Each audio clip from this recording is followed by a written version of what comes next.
Despite President Muhammadu Buhari's repeated promises to conduct a free and fair election in 2023, concerns have been mounting over the fate of the Electoral Act Amendment Bill. The bill was transmitted by the National Assembly to President Buhari since last month for his assent. However, rather than sign the bill, the president has been waiting for feedback from agencies that he wrote to seek their comments on some sections of the bill. The delay has left room for politicians and governors who have issues with certain sections of the bill to mount pressure on the president not to sign it into law. Now joining us to discuss the motives behind the delay of the Electoral Act Amendment Bill and why it has divided the political class is Professor Kemi Rotimi of the Obafemi Awolowo University, Ile-Ife. Good morning, Prof, and it's a pleasure to have you. Prof, are we not going through another 2018-2019 episodes as regards signing this electoral bill into law? My answer is no. Good morning, Rufai, and good morning, Genix. Tudo has left the studio. Yes, she has. Okay. Good morning, Prof. Yes, Fanny. Yes. On behalf of Ruben, I would have commented on Tudo's red dress. Hopefully, I got it right. Anyway, we are not going back to 2018-2019. I think there is cause for hope, greater hope now than we had in 2018-2019. For one thing, the new bill, there were no fisticuffs when it was passed by the National Assembly. Even if all of them didn't agree about the bill, there was substantial concurrence. And these are our representatives. From what we know about the president in terms of taking actions on issues, it's not a man you can stampede. It takes his time, but we do what he must do.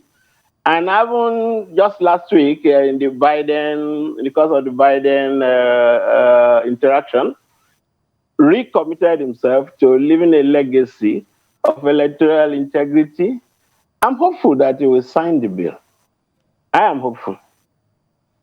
Well, there are allegations that the president is dragging his foot because, on the signing, because of the cost of direct primaries. What do you make of that? I mean, INEC is saying that, it will be borne by the political parties. Ojinika, you have said allegations.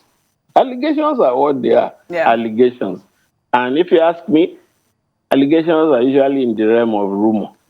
And then we are dealing with facts there. I'm a historian. We don't use guesswork. If there are allegations, that could be because, of course, usually when there is a delay in taking action, all kinds of commentaries are run, all kinds of accusations, allegations. So this is still, there's nothing extraordinary. And let's come to this issue of direct or indirect primaries, which you have hinted at. I'm not an APC person, but an APC chieftain like Chegun Oshoba, only less than 2 weeks now, made this point about that was the mode by which the president was selected, I think in 2015. So it is nothing new to him. So I don't think the thing is about direct or indirect. But let's also concede something to political actors. Usually you have groups contending for quote and unquote advantage. If there are those who feel like the direct primary thing might not be in their favor, it is their legitimate right to lobby and see if they can still twist the arms or change the outcome. But you can see that majority of Nigerians are in favor of direct primaries. And in my view, it's like, what do we lose? Those in the National Assembly who have passed this bill, these are our elected representatives. So if in their wisdom, I don't want to use the word fully, they are taking this action, why don't we just flow with it? By the time we try it and we see what the challenges are, we can always revisit this thing. Roe versus Wade in the United States is about probably may end up being overturned. You remember how many years that has been in place. Government is a continuous process, and forces will always contend. So for me, I don't see what the problem is really. Direct or indirect, politicians will be politicians, but I don't think people are merely trying to guess at why the president has not signed the bill.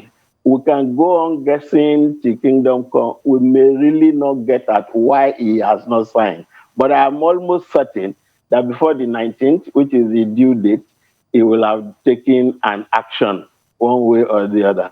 And considering the history of his relationship with the current National Assembly, I mean, definitely more harmonious, much more cordial than he had during his first term. I don't think this matter of the electoral bill, whatever it contains, will really bring a major breach between him and the National Assembly. In order, I restate, I'm hopeful that the president will do the needful, oblige Nigerians by signing the electoral amendment bill. Because beyond the issue of direct or indirect primary, it contains other provisions which will require INEC to begin to prepare for 2023 in earnest. And so delay can be injurious. And planning is very critical for the success of any venture. And the 2023 election compares with the 2007, 2015, and then 2023. Because at that point, a president will leave office. Most of the governors will leave. So, and the president, I want to say this, has a very deep memory of what he suffered in the course of casting after the office of president. I believe in when he says he will leave a legacy. So let us keep hope alive. And if people can just quiet him down, I think he will do the needful. Okay, Prof, you've been emphasizing you are hopeful the president would sign. So you're among those Nigerians who keep hope alive on this matter. But if we look at this contentious issue, the only contentious issue we seem to have right now happens to be this issue of direct primaries. Why should a president who is not running a game be bothered about whether direct primaries or no direct primaries, as to going to the extent of seeking clarification here and there? The National Assembly have passed the Electoral Amendment Bill. Why don't you just sign it? The PIB, recall, the PIB. So many contentions. But the president went ahead and signed with a view to maybe sending amendments later. Why don't he do the same? Because you are hopeful. Maybe I'm not as hopeful as yourself. The PIB, now PIA, is in the realm of the economy. So if the president acted with unusual speed, and mark my word, unusual speed, he's not known for acting in a hurry. If he acted with unusual speed over the PIB, now PIA, I think we can connect to that. When it comes to matters of election, this is in the realm of politics, if any. So many forces are contending, and they will continue that contention until Mr. President decides one way or the other. And then, when you have not had the privilege of sitting down with Mr. President to actually know why he has not signed, let us not make it look like we are so sure he has caved in or is about to cave in. That would be too much. That would be arrogating too much to ourselves about knowing the mind of the president. So, Mr. Emmanuel Ifeni, great Malabite, I restate my hope. But a lot of people will say they have seen this before. It's like deja vu all over again. Maybe, albeit this time around, it's not looking for errors in the bill. Maybe comma, semicolon, pause where it's supposed to be. Maybe this time around, the song and dances back and forth with INEC. It's written to INEC. INEC has written back. We're watching how that goes. There was a story in the newspaper, exercising some of those fears. Last week in the national dailies, the presidency came out to debunk that, and nothing of such, that the president will go ahead he will do the needful as regards this bill. But people are looking based on history. You are a professor of history, historical antecedents. And history also teaches us that once bitten, obviously twice shy. Yes, what is your question? My question is, are those fears wrong? The fact that the way he did in 2018 has started again. In 2018, he said the bill was not properly written, then he sent it back and forth to the National Assembly. Now, maybe it's the rules of INEC he sent the bill to. Are those fears wrong? Well, when a matter is political, words like wrong or right can be difficult to use for some of us. Now, this bill has been sent to Mr. President. Most of the National Assembly members are agreed on the fact that this is the way to go. In other words, the National Assembly members believe in the contents of the bill they have sent to Mr. President. In my view, it will be a little unfair now to jump to the conclusion that it probably is not likely to oblige. I want to be fair to him. And I'm saying that other than the PIA, can you tell me any other bill or matter that Mr. President acted in expeditiously? If you know, you can share with me and with the rest of Nigerians viewing this program. I'm saying that the window that exists to act one way or the other has not been closed. The finance bill is one, sir. Professor Rotimi, the finance bill, the president acted quickly on that. Yes, I have mentioned another bill in the economic realm. This matter about the Electoral Act is in the political realm. The interest will be enormous and much more, I don't want to use the word virulent, but on this program right now, I'm like appealing to Mr. President, please do the needful, oblige Nigerians. I'm at the same time appealing to Nigerians, let us not engage in this game of can we stampede him to act. It doesn't look to me like a man you can stampede to act, but we can appeal to him, and that's what I'm doing.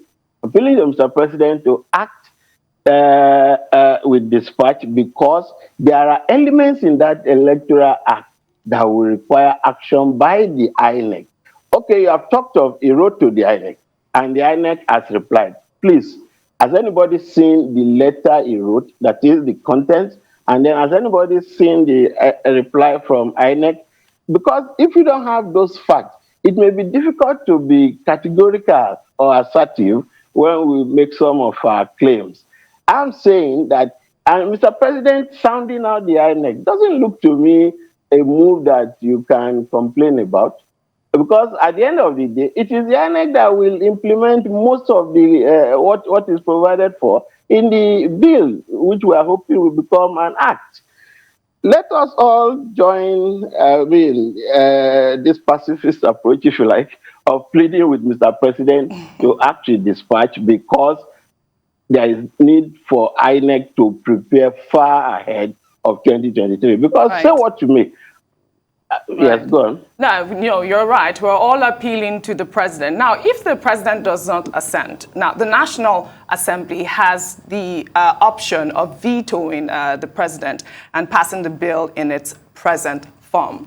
Now, obviously with a two-thirds majority. Now, do you envisage this happening? And if that happens, how does that affect the credibility of, the coming election? I want to say here now, I can be categorical. The National Assembly and the President will not engage in a fight over this bill, because their relationship from 2019 up to now gives no indication that they will get into a quagmire that will require the flexing of muscles. No. And mind you, interactions have been going on. Many of them we may not even have seen or been advertised either in the papers or openly. Considering the way the current National Assembly has related with Mr. President, I am not thinking at all of the overriding, Mr. President, assent. No, I mean, if it delays, the National Assembly, they won't get to that point. I'm hopeful that they will not get to that point where they will have to fight. No. All right. Thank you very much for joining us on the morning show this morning.